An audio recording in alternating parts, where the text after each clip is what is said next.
Hola Aniela, ¿cómo te va?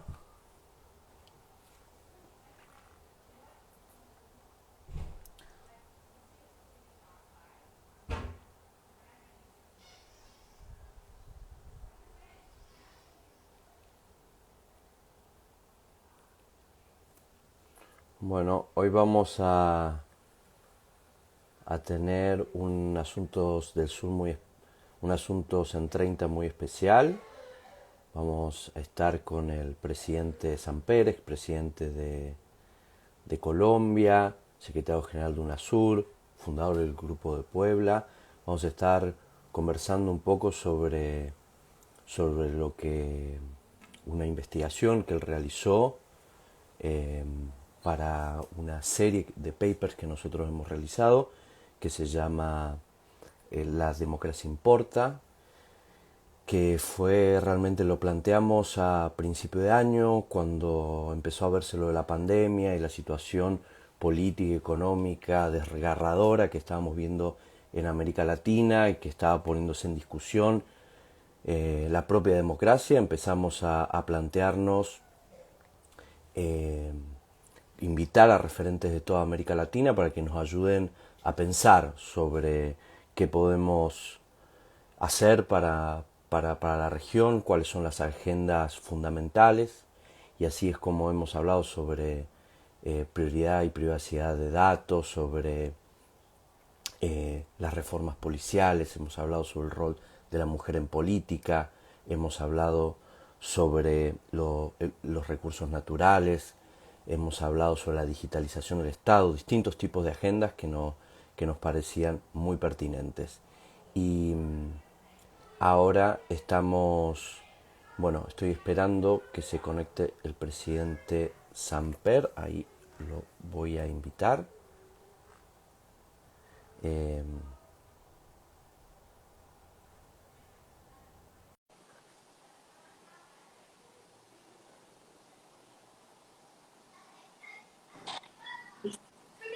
Presidente, muy buenas tardes. Hola Matías, ¿cómo estamos? Muy bien. ¿Usted? Bueno, ahí vamos, empujando, empujando. Bueno, la verdad que un placer tenerlo nuevamente con nosotros. Justo quería aprovechar para contarles a las personas que se unen, que nos están escuchando y que luego nosotros transmitimos por los distintos canales, que esto es un espacio que se llama Asuntos en 30, donde nos estamos planteando la discusión de temas cruciales que nos parecen fundamentales discutir para las democracias en América Latina. Para esto hemos pedido a referentes y referentas de toda América Latina para que nos ayuden a pensar cuáles son estos ejes, que se tomen el tiempo de la reflexión para estos tiempos tan especiales, que ya eran especiales antes del COVID y el COVID los volvió más urgentes que nunca. Entonces, aquí tenemos con nosotros en un espacio muy especial al presidente Ernesto Samper, quien fue presidente de Colombia, fue secretario general de la UNASUR, ha sido cofundador del Grupo de Puebla y además de distintos tipos de cargos y responsabilidades ejecutivas y legislativas en el ámbito nacional e internacional. Así que la verdad que ha sido un honor tener que te hayas tomado el tiempo y disculpa, en Argentina tuteamos, no sé si está bien. Eh, Eh, Somos un poco más informales. Eh, pero agradecerte el tiempo de poder, en medio de esta pandemia, de poder poner sobre papel algunas ideas de un paper muy interesante llamado Integración Latinoamericana, una propuesta hacia la convergencia. Este paper lo pueden leer en la serie que se llama La democracia importa, que lo estamos publicando en la página web de Asuntos del Sur. Bueno, nuevamente, muchísimas gracias por estar con nosotros. Quería empezar consultándote ¿cómo ves si nos podés dar una foto de cómo está la situación de la integración regional en América Latina? Bueno, Matías, primero un cordial saludo. Me encanta que me tutees, me rebaja la edad, cosa que me conviene a estas alturas de la vida. Eh, Mira, yo creo que esta pregunta tal vez hubiera tenido una respuesta más pesimista si me lo hubieras hecho hace 15 o 20 días. Pero es que en estas últimas semanas han pasado cosas importantes. Soplan vientos progresistas en la región. Primer hecho importante, Bolivia, la democracia volvió a Bolivia y volvió con Evo Morales. Después de un fraude inaudito que legitimó la OEA, que nunca existió, volvemos a tener una democracia y un proyecto socialista en Bolivia. Segundo, las decisiones del pueblo chileno sobre una nueva constitución fueron aplastantes.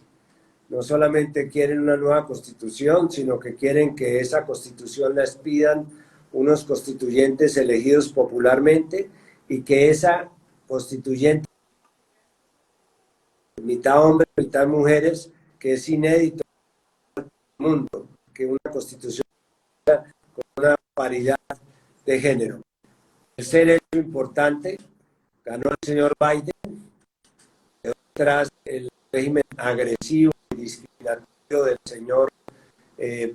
señor Trump, y podemos aspirar con el señor Biden a un mejor trato a los migrantes latinoamericanos, a que vuelva a los convenios de París sobre el cambio climático que tanto nos afecta como región, a que no siga impulsando proyectos intervencionistas y proyectos hegemónicos contra países amigos como Venezuela y Cuba, que están viviendo las dificultades de la pandemia como todos nosotros. Y para rematar con esta racha de buenas noticias, tenemos que, gracias a la decisión del gobierno del presidente Fernández, UNASUR vuelve a tener un hogar en la Casa de la Patria Grande, allí en Buenos Aires, desde la cual comenzará a volver a recrear el espíritu de UNASUR, que es el motivo de esta conferencia, que me preguntas sobre la situación de la integración. Yo diría que en la región, si uno le pregunta a la gente, todo el mundo está de acuerdo con la integración. Lo que pasa es que hay unos que tienen una visión distinta de lo que es la integración respecto a nosotros. Hay dos visiones, por lo menos. La visión neoliberal, que confunde la integración con los tratados de libre comercio, es decir, que reduce la integración simplemente a hacer acuerdos sobre rebaja de aranceles, protección de propiedad intelectual, garantías a la inversión extranjera y el resto no le importa, que es un poco como el negocio que le proponía una gallina a un cerdo de poner una venta de huevos fritos con tocino, y obviamente al cerdo no le interesaba ese negocio. Esos son los acuerdos de libre comercio que nos proponen. Todo para los Estados Unidos, nada para nosotros. En esos acuerdos de libre comercio no están nuestros temas. No está la libre movilidad de los migrantes, no está la protección de la biodiversidad, no está la eliminación de los subsidios que están acabando con la agricultura del trigo en Buenos Aires, con el ganado en Uruguay o con el café en Colombia. Entonces, esa es una visión de la integración. La otra visión es la visión que tenemos, porque UNASUR sigue vivo, la visión que tenemos en UNASUR, y es que la integración debe ser un proceso complejo, que tiene que incidir sobre la movilidad de las personas, la movilidad de los bienes, de los servicios, la infraestructura, la tecnología. Tenemos que actuar como un solo país y sumar todas nuestras fortalezas Y a partir de la base que somos lo mismo. te hago una consulta, porque hay una orientación también de estos gobiernos, diría una buena noticia más, si me permito sumar a las buenas noticias, son las encuestas como están saliendo en Ecuador también, con lo cual ahí se puede rearmar un eje que el cual incluye a México, que que históricamente ha estado un poco más lejos de los procesos latinoamericanos. ¿Qué diferencia tiene estos gobiernos que son un poco diferentes a la marea rosa, como se le decía, de la primera década del siglo XXI? ¿Impulsarán otro tipo de integración o serían agendas? ¿Cómo se renuevan las agendas? Mira, yo veo que este proceso de restauración conservadora que se vivió en la región de gobiernos de derecha, que inclusive llegaron a formar un club ideológico que se llama Prosur, que es más pro norte que Prosur, Ujú. están en este momento llamados a desaparecer. Sus cifras de crecimiento son todas negativas. La pobreza ha aumentado durante estos, no digamos ni siquiera los tiempos de la pandemia, durante los tiempos de los gobiernos. El presidente Mujica, nosotros tenemos dos papas en América Latina, que somos el Papa Francisco, que es de centro izquierda, y el Papa Mujica, que es de izquierda. Él me decía el otro día, Samper, es que aquí lo que hay que entender es que la política funciona como un péndulo. Y el péndulo que subió hasta la derecha y había grandes expectativas ya está bajando y está llegando a encontrarse con los programas sociales que han sido la razón de ser de toda la lucha progresista en la región durante muchos años. Si usted mira, por ejemplo, Matías, los experimentos o las revoluciones socialistas democráticas de Bolivia y de Ecuador, ¿qué tienen en común? Los dos demostraron que se puede crecer y simultáneamente repartir, que el crecimiento no es una contradicción con la igualdad. Y creo que ese experimento es el que se va a repetir hacia adelante, con una adición, y es que la pandemia también nos dejó unas lecciones. La más importante, que no podemos abandonar el papel del Estado como actor fundamental en la producción de los bienes y los servicios sociales. Entonces, estamos como respirando un nuevo oxígeno y ahí es donde está la propuesta de llegar a a un nuevo sentido de la Pero integración. antes de preguntarte sobre el nuevo sentido de integración, que es el nodo interesantísimo de la propuesta tuya, eh, hay una cuestión en esta integración. La pandemia nos enseñó el rol del Estado, o nos hizo recordar lo importante que era tener un Estado presente, pero también nos mostró el límite de nuestra naturaleza, de nuestro medio ambiente. Y esto es una agenda que ha estado menos presente en el progresismo de la marea rosa, como se le dice globalmente. ¿Cree que en este nuevo esquema tomará alguna centralidad en este proceso de pensar la integración en América Latina? Por supuesto, Matías, y no solamente en esta agenda, sino en la agenda inmediata. La pandemia, cuando la pandemia empezó, los jóvenes latinoamericanos estaban gritando en las calles. Ujú. ¿Y qué estaban pidiendo? El derecho al futuro. Futuro. Decían, no me siento seguro, no estoy seguro de mi educación para el futuro, no estoy seguro de que no me vaya a tocar soportar una carga pensional que no vaya a ser capaz de financiar. Había incertidumbre sobre el futuro. Pues si algo ha conseguido la pandemia es que nos volvió el futuro presente. El futuro es ya.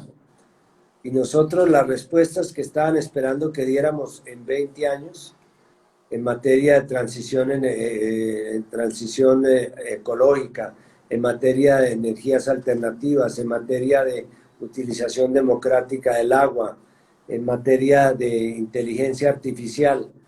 Todo eso está ya como una exigencia del presente. Y ahí es donde tenemos que entrar a trabajar una nueva agenda que, como tú muy bien señalas, interprete ese mensaje del futuro que nos estaban pasando. Hay algo bien interesante que nuevamente invito a quienes nos acompañan y a quienes lo verán esta conversación después, en el trabajo de investigación que realiza. Es una propuesta muy interesante que es la infraestructura institucional sobre cómo canalizar esto. Y usted propone una convergencia donde está ya presente el ALADI, hasta la Alianza del Pacífico, pasando por UNASUR, Mercosur, SICA. ¿Nos puede contar un poco de qué se trata esa propuesta? A ver, lo que yo propongo es comenzar desde un buen comienzo, que fue la experiencia de UNASUR. ¿Cuál era la experiencia institucional de UNASUR? UNASUR se movía en dos campos. El campo del diálogo político, que es distinto al diálogo ideológico. Jamás en UNASUR hubo un veto ideológico para ningún gobierno de derecha o progresista. Y ese diálogo debe girar alrededor de tres temas. El tema de la preservación de América Latina como una zona de paz en el mundo, en un mundo azotado por conflictos étnicos y religiosos. No deja de ser una buena noticia que haya una región que está libre de armas nucleares, está libre de bases militares y está libre de conflictos propios de la Guerra Fría. Segundo, la vigencia de los derechos humanos. Todas las constituciones nuevas de América Latina han interpretado esto estableciendo unas constituciones garantistas. Y tercero, la continuidad de la democracia. No se nos olvide que hace 30 años estábamos todos con dictaduras. El segundo nivel de acción de UNASUR es la agenda sectorial, es decir, reuniones de los ministerios de salud, de los ministerios del área de educación. Había una agenda de salud para la región, de educación para la región, de defensa para la región, de justicia. Eran agendas sectoriales. Se reunían los ministros y decían: estas son nuestras agendas para los próximos 5 años, al estilo de la Unión Europea. Esas agendas resultan fundamentales en el propósito de construir una nueva arquitectura. Ahora bien, ¿cómo llegamos allá? La propuesta que nosotros hacemos es buscar un proceso de aproximación entre los 10 mecanismos de integración subregional que todavía existen hoy en América Latina. La Comunidad Andina, la Alianza del Pacífico, Mercosur, el Pacto Amazónico, el ALBA, la Unión de Estados del Caribe, el CARECOM, el SICA en Centroamérica, y llegar todos esos mecanismos, encontrarles unos algoritmos de convergencia a través de 3 procesos: la identificación de sus fortalezas para sumar. Sumemos fortalezas. Si tenemos fortalezas en materia educativa, ¿por qué tenemos que hacer 10 consejos distintos de ministros de educación que son los mismos? Entonces, una gran fortaleza sectorial, unas agendas sectoriales de fortalezas. Segundo, donde haya duplicidades, pues eliminémoslas.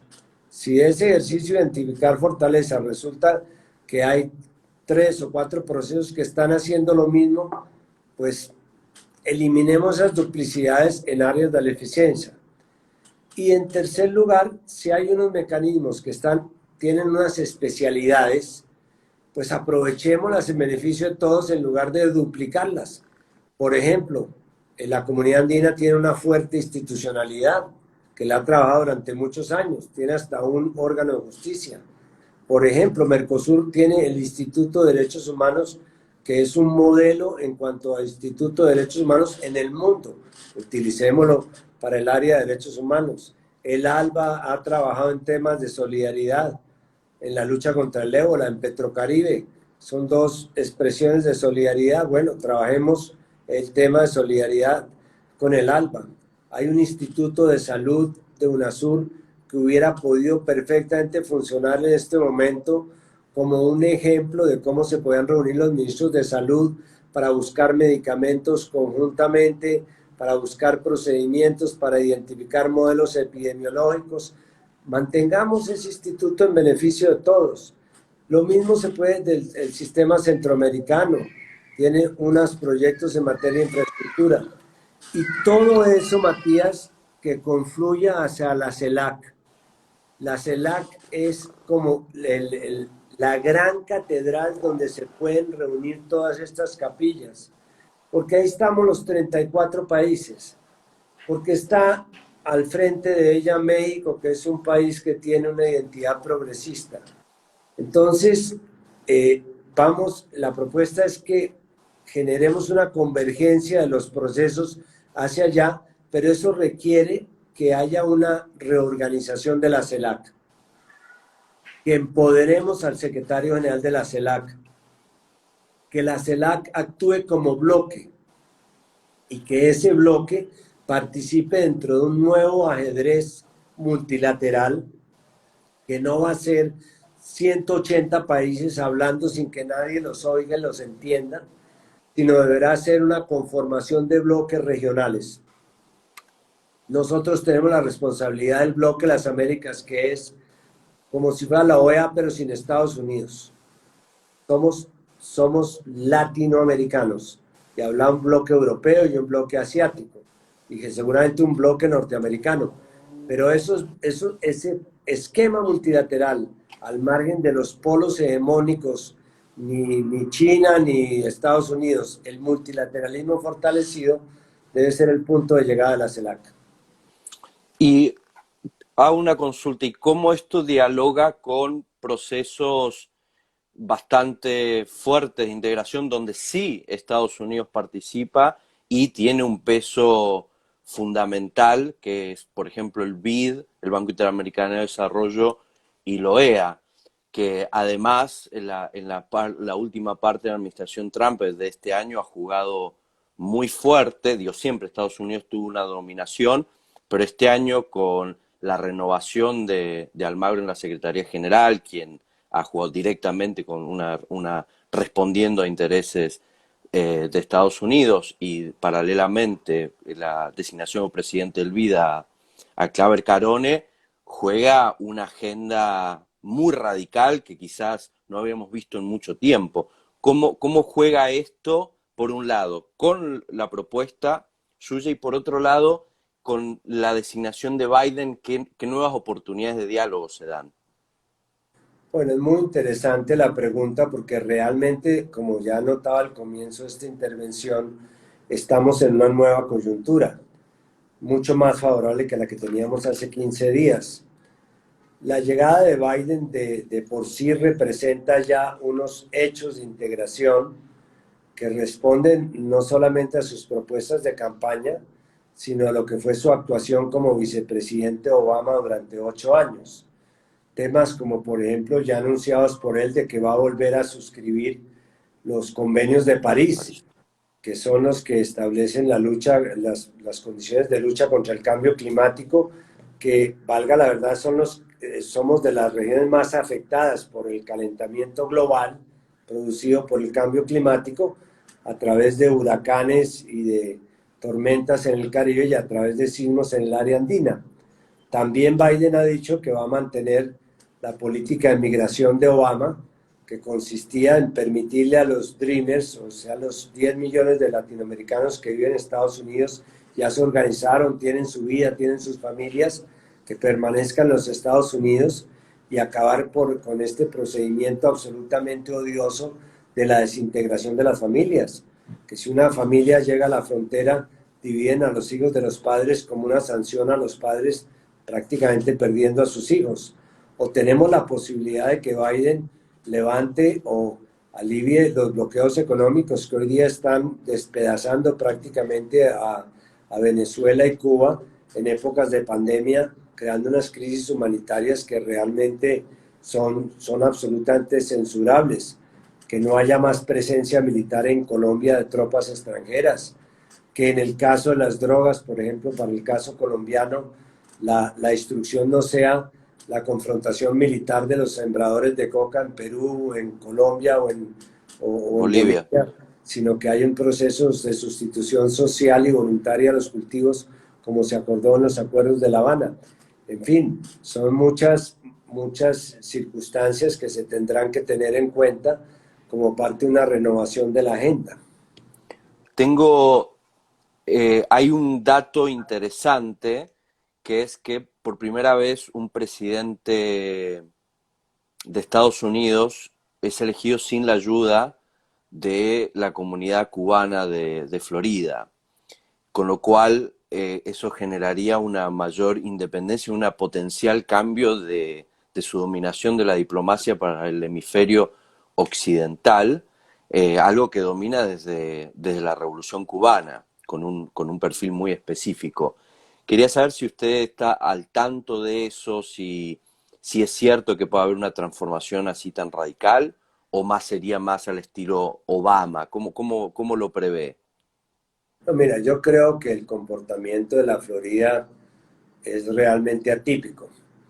La Florida, lamentablemente, y concretamente Miami, se han convertido en la capital del fascismo americano, no solamente del fascismo en Norteamérica, sino también del fascismo latinoamericano. Allí está la presencia de todos los sectores conservadores, de derecha, fascistas, repito, tanto venezolanos, los que salieron de Venezuela, los que salieron de Cuba y los que están llegando de Colombia. Así es que eso es una especie de caldera del diablo en lo que se ha convertido en la Florida.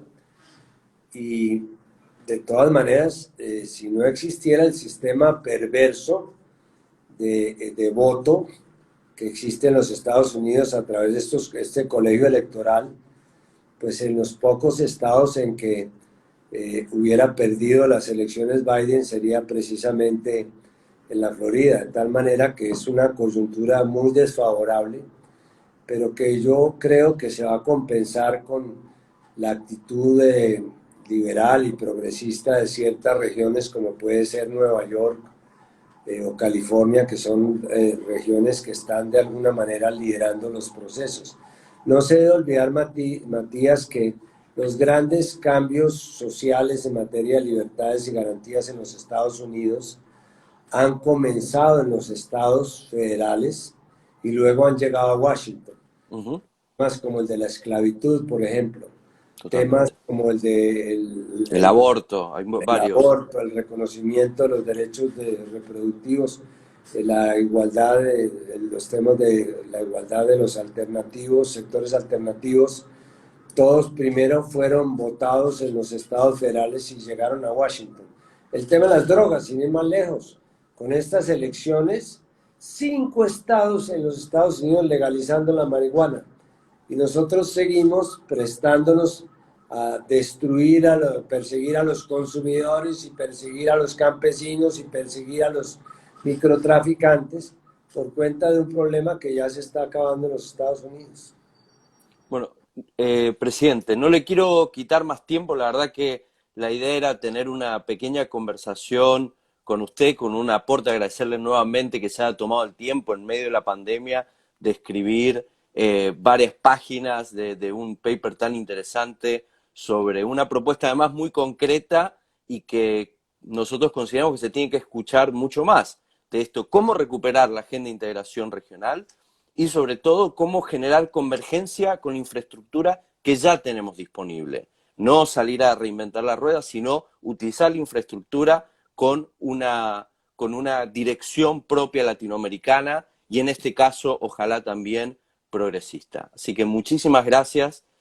Todos los oyentes que quieran conocer el paper lo pueden ver en la página web de Asuntos del Sur, en la colección de papers que se llama la serie La democracia importa. Presidente, muy buenas tardes y espero que tenga un buen resto del día. Muchas gracias, Matías, a usted, a todos los que nos han visto y oído. Muchísimas gracias. El parte final es de optimismo. Vamos para adelante. Bueno, un abrazo grande, cuídese. Adiós. Adiós.